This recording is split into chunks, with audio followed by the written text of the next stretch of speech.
Double top और double bottom कैसे काम करता है उसके बारे में आज हम इसमें समझेंगे ना। डबल टॉप, जैसे कि मार्केट कुछ प्राइस में, ये मार्केट में अप ट्रेंड चल रहा है, ठीक है, और ऐसे ही मार्केट में यहाँ पे कुछ डाउन ट्रेंड चल रहा है। तो जो डबल टॉप होता है वो मार्केट के अप ट्रेंड के एंड में बनता है, तो जो डबल बॉटम रहता है वो मार्केट के, जैसे कि जो डबल टॉप रहता है वो मार्केट के अप ट्रेंड के एंड में बनता है। जैसे कि यहाँ पे मार्केट में डबल टॉप यहाँ पे यहीं पे कहीं बनेगा, तो ये डबल टॉप बनता है, और डाउन ट्रेंड में, ट्रेंड के एंड में ये डबल बॉटम बनेगा, और उसके बाद मार्केट में ये रिवर्सल होता है। तो डबल टॉप और डबल बॉटम के पीछे बायर्स और सेलर्स की क्या साइकोलॉजी है उसके बारे में हम इसमें समझेंगे, और उसमें सप्लाई और डिमांड कैसे मार्क किया जाता है उसको भी हम इसमें समझेंगे। तो ठीक है, पहले हम डबल टॉप के बारे में समझते हैं, जिसे हम बेसिकली एम पैटर्न बोलते हैं। डबल टॉप मार्केट अपनी प्राइस अपने higher high higher low higher high higher low की फॉर्मेशन में मार्केट अप ट्रेंड में कंटिन्यू होगा, और मार्केट अपने 3 से 4 स्विंग के बाद मार्केट जब कहीं यहाँ कहीं जब मार्केट 1 2 3 स्विंग के बाद मार्केट ऊपर के लेवल पे एक रेजिस्टेंस फेज करता है। मार्केट यहाँ पे आया और यहाँ पे आके मार्केट ने क्या किया, रेजिस्टेंस फेज किया, तो वहाँ पे डबल टॉप की फॉर्मेशन हो सकती है, बन सकती है, और मार्केट यहाँ पे रेजिस्टेंस फेस करता है। तो यहाँ पे मार्केट में होता क्या है, मार्केट में जहाँ, जैसे कि मार्केट में यहाँ से लोगों ने बाइंग किया, मार्केट में यहाँ से लोगों ने बाइंग किया, और मार्केट में यहाँ से लोगों ने बाइंग किया, हाँ। और मार्केट में जब मार्केट दोबारा से हाई बनाने के लिए जाता है, लोग यहाँ पे फिर से बाय करते हैं। मार्केट क्या करता है, अपने रेजिस्टेंस को फेज करके मार्केट इस निक लाइन के पास में आता है, निक लाइन के पास में आता है, और इस स्विंग लो का क्या कर देता है, ब्रेक कर देता है, इस स्विंग लो को ब्रेक कर देता है। तो जिन लोगों ने यहाँ पे एंट्री प्लान की थी और टारगेट कुछ स्विंग हाई के ऊपर लगाया था, तो उन लोगों का स्टॉप लॉस यहाँ पे होता है, और वो इस स्विंग लो के टूटने के बाद, उनका स्टॉप लॉस हिट होने के बाद मार्केट क्या होता है, उनकी पोजीशन एग्जिट होती है, और मार्केट क्या करता है, डाउन आ जाता है। और डाउन आने के बाद मार्केट कुछ जितना यहाँ से लेके यहाँ तक डाउन आया था, उतना ही कुछ यहाँ से लेके यहाँ तक फिर डाउन आता है। ये हमारे पास डबल टॉप पैटर्न हुआ। इसी प्रकार डबल बॉटम पैटर्न भी होता है मार्केट में। जैसे कि ये मार्केट का डाउन ट्रेंड था, डाउन ट्रेंड के एंड में जब मार्केट अपना ये सपोर्ट के पास आता है, या वहाँ पे आके वो रेजिस्टेंस को फेज करता है नीचे के लेवल पे, तो वह फिर से जो ऊपर के लेवल पे मार्केट में यहाँ पे सब लोगों ने सेलिंग की हो, यहाँ पे सेलिंग की हो, या फिर मार्केट में जब मार्केट स्विंग लो बनने के बाद जब स्विंग हाई बनाता है, तब मार्केट में लोग यहाँ से फिर से सेलिंग करते हैं, हाँ। तो उन लोगों का स्टॉप लॉस कहाँ होता है, इन जगह और इन जगह पे होता है। जब मार्केट में ये स्विंग लो या स्विंग हाई जब टूटता है, तो लोग फोमे में आके अपनी पोजीशन का एग्जिट करते हैं, या उनका स्टॉप लॉस हिट होता है, और मार्केट जो सेलर्स का स्टॉप लॉस हिट होने के बाद मार्केट अप ट्रेंड में चला जाता है, और वो इतना ही अप जाता है जितना मार्केट में यहाँ से लेके यहाँ तक का मूव होता है, वो उतना ही मूव आता है, और देन मार्केट फिर यहाँ से कहीं रिवर्सल करता है। ये तो मार्केट में जो simple double top double bottom pattern है उसके बारे में समझाया हूँ। आज हम इसमें सप्लाई और डिमांड के बेस पे डबल टॉप और डबल बॉटम को कैसे फाइंड करते हैं उसके बारे में समझेंगे, ठीक है। देखते हैं, जैसे कि मार्केट कुछ ये ऐसे आया, मार्केट ने इसको ब्रेक किया, देन हाई गया, तो मार्केट यहाँ पे कुछ आया, इसको ब्रेक करता है, चैनल ये कुछ भी ब्रेक करता है, और देन मार्केट अपने अप ट्रेंड में था, मार्केट अपने अप ट्रेंड में था, अपने अप ट्रेंड में था। अप ट्रेंड के बाद में मार्केट यहाँ कहीं अपना कुछ रेजिस्टेंस फेज करता है, यहाँ पे रेजिस्टेंस फेज करता है, देन मार्केट यहाँ से क्या करता है, रिवर्स आता है, ठीक है, रिवर्स आता है। उसके बाद मार्केट फिर से अब जाता है और फिर से इसी लेवल के पास में आके रिजेक्शन मिलता है उसको। यहीं पे आके वो रेजिस्टेंस को फेस करता है, रेजिस्टेंस फेस करता है। और जो यहाँ से लेके यहाँ तक का जो मूवमेंट था, यहाँ से लेके जो यहाँ तक का मूव था, वो बेसिकली यहाँ से लेके यहाँ तक के मूव का आधा होता है, आधा होता है। अगर ऐसा होता है तो मार्केट में यहाँ पे रेजिस्टेंस फेज होता है और मार्केट क्या करता है, फिर यहाँ से जितनी सेलिंग यहाँ से यहाँ तक आई थी उतनी सेलिंग यहाँ से लेके यहाँ तक लेता है, सेलिंग लेता है। और मार्केट कुछ इस लेवल निक लाइन के लेवल के पास में आ जाता है। जब मार्केट निक लाइन के लेवल के पास आता है तो मार्केट यदि जो यहाँ से लेके यहाँ तक की जो सेलिंग थी, जो यहाँ पे सप्लाई थी, वो यदि बूस्ट होती है, वो यदि सप्लाई बूस्ट होती है, कुछ नीचे के लेवल पे आती है, कुछ यहाँ कहीं आ जाती है, तो उसे हम कहते हैं सप्लाई का बूस्ट। वो सप्लाई थी ना, वो बूस्ट हो गई, सप्लाई बूस्ट हो गई। तो अब जब ज़्यादा सप्लाई मिलती है तो हमें डिमांड आधी मिलती है। इसको हटाता हूँ। ये सप्लाई क्या हुई, हमें आधी मिली, सप्लाई क्या हुई, हमको ज़्यादा मिल गई। तो उस टाइम जो डिमांड रहती है, जो डिमांड यहाँ से लेके यहाँ तक आई थी, जो डिमांड यहाँ से लेके यहाँ तक आई थी, वो अब हमें आधी देखने को मिलेगी, वो अभी हमें आधी देखने को मिलेगी। क्योंकि उससे पहले जो डिमांड यहाँ पर थी, जो डिमांड यहाँ से यहाँ तक थी, वो आधी हुई। और अब फिर से डिमांड जो आएगी वो फिर से आधी होगी। देन मार्केट नीचे आ जाएगा, वो इतना नीचे आएगा जितना ये सप्लाई था, जितना वो इतनी ही नीचे आएगी जितनी सप्लाई, जो सप्लाई यहाँ से लेके यहाँ तक थी उतनी ही सप्लाई यहाँ से लेके यहाँ तक आएगी। ठीक है, तो ये हमारे पास डबल टॉप फॉर्मेशन हुआ। इसी प्रकार डबल बॉटम फॉर्मेशन होती है। डबल बॉटम फॉर्मेशन में भी क्या होता है, मार्केट कुछ डाउन ट्रेंड में चलती रहती है। यहाँ पे मार्केट डाउन ट्रेंड में रहता है। तो डाउन ट्रेंड में जब मार्केट रहता है तो ऐसे कोई चैनल के फॉर्मेशन में या पीनट फॉर्मेशन में या कोई चार्ट पैटर्न के फॉर्मेशन में, है ना, मार्केट ब्रेक करते हुए नीचे आता है। जब नीचे आता है तो मार्केट नीचे के लेवल पे एक रेजिस्टेंस को फेज करता है, नीचे के लेवल पे मार्केट में रेजिस्टेंस फेज होता है। और मार्केट वहाँ से क्या करता है, फिर से रिवर्सल एरिया बनाते हुए मार्केट ऊपर की ओर जाता है, ऊपर की ओर जाता है। तो जो ये मूव रहता है, जो यहाँ से यहाँ तक का जो मूव रहता है ना, वो मूव था, यहाँ से रिवर्स होता है और मार्केट फिर से कहीं यहाँ कहीं आता है, आता है। और आता है तो हमें हमें आता है और मार्केट फिर यहाँ कहीं से मार्केट रिवर्स होता है। यहाँ से जब रिवर्स होता है तो हमें मालूम चल जाता है कि मार्केट में कहीं इस लेवल में, कहीं इस लेवल तक मार्केट नीचे के लिए आएगा। क्योंकि हमें यहाँ से लेके यहाँ तक का मूवमेंट, कुछ यहाँ से लेके यहाँ तक के मूवमेंट का हाफ देखने को मिलेगा, हाफ देखने को मिलता है। और मार्केट कुछ इस लेवल पे आता है और मार्केट यहाँ से फिर से रेजिस्टेंस फेस करता है। देन मार्केट ऊपर के लेवल पे चला जाता है, ऊपर के लेवल चला जाता है। और मार्केट में जो सप्लाई रहती है, जो मार्केट में जो सप्लाई रहती है, जो यहाँ से लेके यहाँ तक आई थी, जो मार्केट में जो डिमांड रहती है, ये डिमांड यहाँ से यहाँ तक आई थी, वो डिमांड फिर से यहाँ पे रिपीट होती है, ये रिपीट होती है।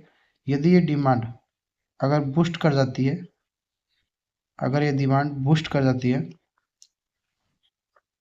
जैसे यहाँ पे आई और ये डिमांड क्या हुई, ये डिमांड यहाँ से यहाँ तक की डिमांड बूस्ट कर गई, तो उस पहले यहाँ पे जो यहाँ से यहाँ तक जो सेलिंग आई थी, वो क्या हुई, यहाँ पे आधी हो गई। तो अब ये जो सेलिंग यहाँ से यहाँ तक सेलिंग थी, वो सेलिंग फिर से क्या हो जाएगी, आधी हो जाएगी। वो सेलिंग फिर से आधी हो जाएगी। कितनी हो जाएगी, जैसे मार्केट में सेलिंग यहाँ से यहाँ तक की थी, अब वो सेलिंग कितनी हो जाएगी, जैसे मैं दिखाता हूँ।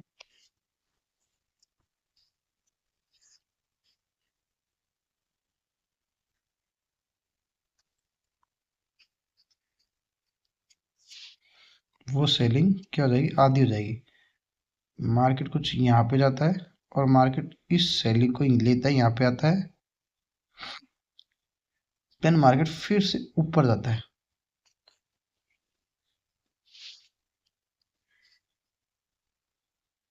ठीक है, तो सेलिंग आधी हो गई। कितनी सेलिंग थी, यहाँ से लेके यहाँ तक की सेलिंग अब कितनी हो गई, हाफ हो गई। ठीक है, ये हमारे पास डबल बॉटम पैटर्न हो गया, डबल बॉटम पैटर्न हो गया। इसको हमने साइकोलॉजी के हिसाब से समझा है, और आप इसने सप्लाई और डिमांड के बेस पे भी इसको हमने समझने की कोशिश किया। डबल टॉप और ये डबल बॉटम फॉर्मेशन हुआ। इसके अलावा मार्केट में एक और पॉइंट है, उसके बारे में हम बात करते हैं।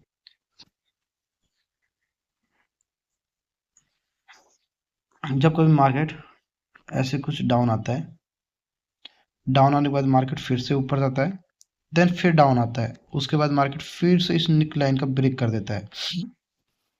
इस निक लाइन के ब्रेक के बाद, इस निक लाइन का ब्रेक किया, इस निक लाइन के बाद मार्केट ब्रेक के बाद मार्केट यदि इस लेवल पे कहीं ऐसे मार्केट जूझने लग जाए, या यहाँ पे रेंज हो जाए, या यहाँ पे कोई भी पैटर्न, पीनट, ट्राइंगल, ऐसे कुछ भी बनाए, ये बना दिया, ऐसा कभी भी फॉर्मेशन होता है, तब मार्केट अपना फर्स्ट मूव फेंक देता है।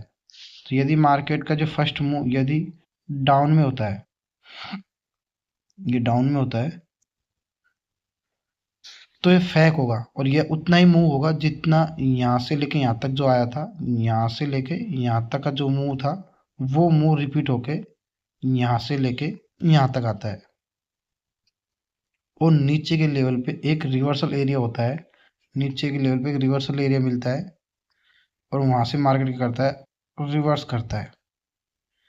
ये रिवर्सल उतना होगा जितना मार्केट में यहाँ से लेके यहाँ तक की जो डिमांड थी, वो डिमांड रिपीट होके हमारे पास यहाँ से लेके यहाँ तक आ जाएगी, और फिर ऊपर के लेवल पे हमारे पास फिर से एक रिवर्सल एरिया मिलेगा, रिवर्सल मिलेगा, वहाँ से मार्केट में क्या करता है, रिवर्सल होता है, और रिवर्सल कहाँ तक जाएगा ये पीछे के पैटर्न बताएंगे। ऐसा कुछ आता है, और फिर मार्केट अपना ऊपर या नीचे कहीं पे भी लेके जा सकता है।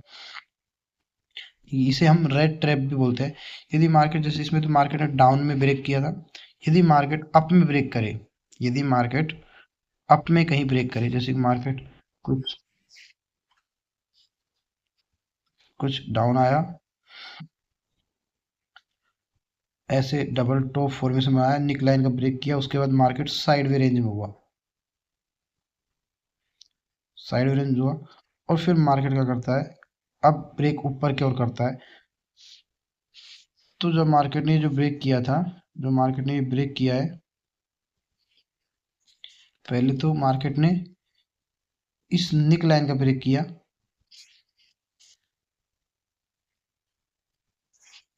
अभी मार्केट ने इसके हाई को ब्रेक किया, तो जो यहाँ से लेके जो यहाँ तक का जो मूव रहता है, वो बेसिकली यहाँ से लेके यहाँ तक का ही मूव हमें देखने को मिलता है।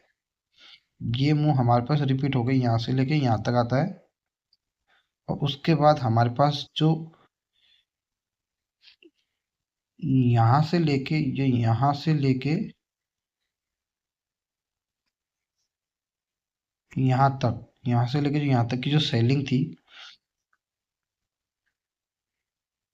वो अब हमें इस रिवर्सल एरिया से देखने को मिलती है, और देन मार्केट फिर से एक रिवर्सल एरिया बनाता है।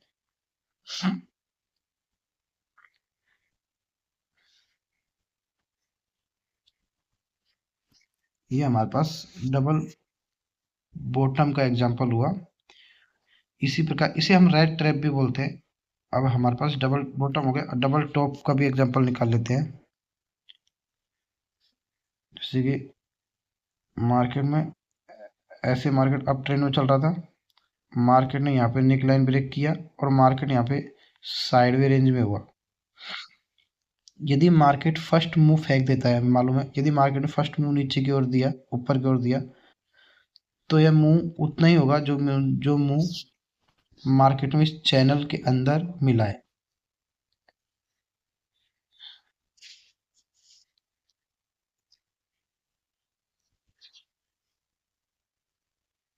ऐसे जो मूव, ये मूव जितना है उतना मूव हमें यहाँ से कहीं देखने को मिलेगा। और ऊपर के लेवल पे हमें ये रिवर्सल एरिया कुछ यहाँ देखने को मिलता है। और मार्केट क्या करता है, यहीं से डाउन आता है। और ये कितना डाउन आता है, जितना मार्केट ने जितना मार्केट में यहाँ से लेके यहाँ तक जितना डाउन था, उतना ही डाउन मार्केट में यहाँ से लेके यहाँ तक आता है। और मार्केट फिर से एक रिवर्सल एरिया बनाता है,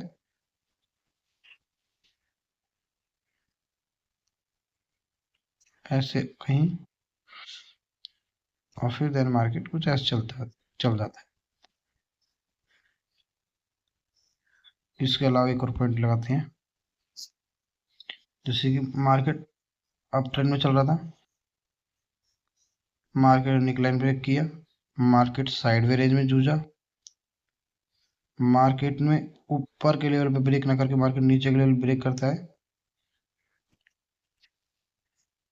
जैसे मार्केट का ये रेजिस्टेंस हुआ, मार्केट का ये रेजिस्टेंस हुआ, मार्केट का ये निकलाइन हुआ, और मार्केट का ये एक रेजिस्टेंस जोन हुआ। मार्केट में जो यहाँ से लेके जो यहाँ तक सेलिंग आई, ये यहाँ से यहाँ तक सेलिंग आई, वही सेलिंग कुछ हमें यहाँ देखने को मिलती है। यहाँ पे मार्केट में एक रिवर्सल एरिया मिलता है। और जो बाइंग आई थी, जो यहाँ से लेके यहाँ तक की जो बाइंग थी, वो ही बाइंग हमें अब यहाँ पर देखने को मिलती है। और देन मार्केट में एक रिवर्सल एरिया मिलता है, और मार्केट इस रिवर्सल एरिया से फिर हमें डाउन में यहाँ पे जाते हुए दिखते मिलता है। ठीक है, इसके अलावा एक एग्जांपल और देखते हैं। जब कभी मार्केट ऐसे कुछ डाउन आया है, उसके बाद मार्केट ऊपर जाता है और फिर यहाँ कुछ रेंज होता है या वेज फॉर्मेशन चला जाता है, चला गया। इसके बाद मार्केट यदि नीचे की ओर नीचे ब्रेक करता है, तो जो यहाँ पे देखो, तो यहाँ पे जो ये सप्लाई, ये डिमांड थी, वो डिमांड इंटरचेंज हो जाती है सप्लाई के साथ में। तो वो डिमांड इंटरचेंज होती है कुछ यहाँ से यहाँ तक सप्लाई के साथ में। और जो सप्लाई रहती है वो इंटरचेंज हो जाती है डिमांड के साथ में। जो ये यहाँ पे जो ये सप्लाई थी, जो यहाँ पे ये सप्लाई थी, वो इंटरचेंज हो जाती है अब डिमांड के साथ में।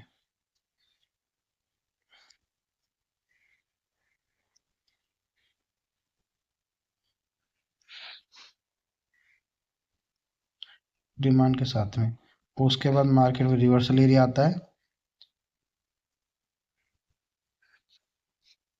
यही हमारे पास ये मार्केट में बेसिकली बनता रहता है ऐसा मोमेंट।